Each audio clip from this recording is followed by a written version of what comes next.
Government records show the top 7 leading problems in our schools in 1940 and 1990. Notice the difference in the types and seriousness. In 1940, from 7 to 1, the problems were littering, dress code violations, cutting in line, running in the halls, making noise, chewing gum, and talking out of turn. Talking out of turn was the worst one. 1990, top 7, going backwards: assault, robbery, rape, suicide, pregnancy, alcohol abuse, and number 1, drug abuse. Part of the civil society we live in is our public school system, which most of us are products of. Also, our children, grandchildren, nieces, nephews, and other family members are currently in school right now, who will one day enter our society as an adult. A society that has decayed morally over the years to the point where school shootings have become commonplace and teenage pregnancy is a ho-hum problem. God does not value this moral decline, and it is our duty to do what is necessary to do what honors God, and I believe that a good place to start would be to restore prayer in our public schools.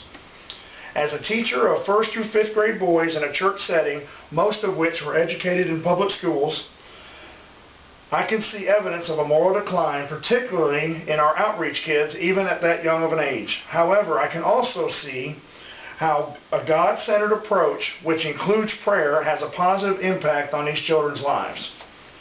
Prayer was eliminated from public schools in 1962 Supreme Court decision in the Engels versus Vitale case. Since that time, God has withheld blessings from our society and protection of the children in these schools. Using statistics from David Barton's book entitled America, to Pray or Not to Pray from 1988, and some statements from some of America's most beloved historical and spiritual leaders, I will validate this statement by presenting 3 examples of how prayer removal had an effect on 1, our young people, 2, our families, and 3, our education. In Psalm 119:9, David wrote, "How can a young person stay on the path of purity? By living according to your word." The removal of prayer had a dramatic effect on young people.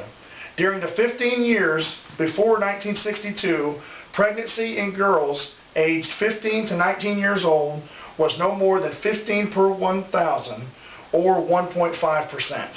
After 1962, pregnancies in that same age range increased 187% over the next 15 years. For younger girls aged 10 to 14, pregnancies are up 553% since 1962. Before 1962, sexually transmitted diseases among students were 400 per 100,000 cases, or 0.4%. After 1962, STDs were up 226% over the next 12 years. Next, let's talk about the effect public school prayer removal had on the family. Dr. James Dobson, the creator of Focus on the Family, once said this about the family: "Our only hope as a nation is in the return to the scriptural underpinnings on which the institution of the family is based." Here are some of the effects prayer removal had on the family. Before 1962, divorce rates had been declining for 15 years. After 1962, divorces increased 300% each year for the next 15 years. Since 1962, the number of unmarried people living together is up 353%. Since 1962, single-parent families are up 140%. Since 1962, single-parent families with children are up 160%. Lastly, I will present some ways that education in America has been affected by prayer removal from public schools. Martin Luther King Jr. once said, "Education without morals is like a ship without a compass, merely wandering nowhere." Here are some of the ways education was affected by prayer removal. SAT scores, which had been steady for several years prior to 1962, after prayer was removed, SAT scores rapidly declined for 18 consecutive years, even though the same test had been given since 1941. In 1974 and 75, the rate of decline slowed, although they did continue to decline. This happened at the same time as there was an explosion of Christian private schools in the country. In 1965, there were 1,000 private schools, Christian-based private schools. Between 1974 and 84, they increased to 32,000.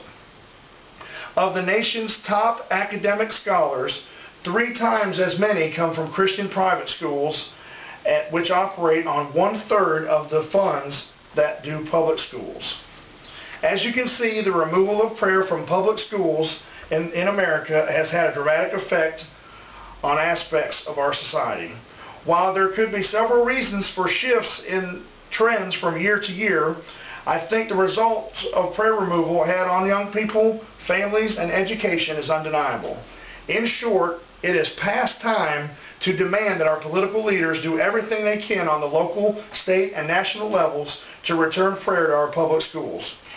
I'll close with words of wisdom from 2 Chronicles 7:14. If my people who are called by my name will humble themselves and pray and seek my face and turn from their wicked ways, then I will hear from heaven and I will forgive their sin and heal their lands. Thank you, and may God bless you.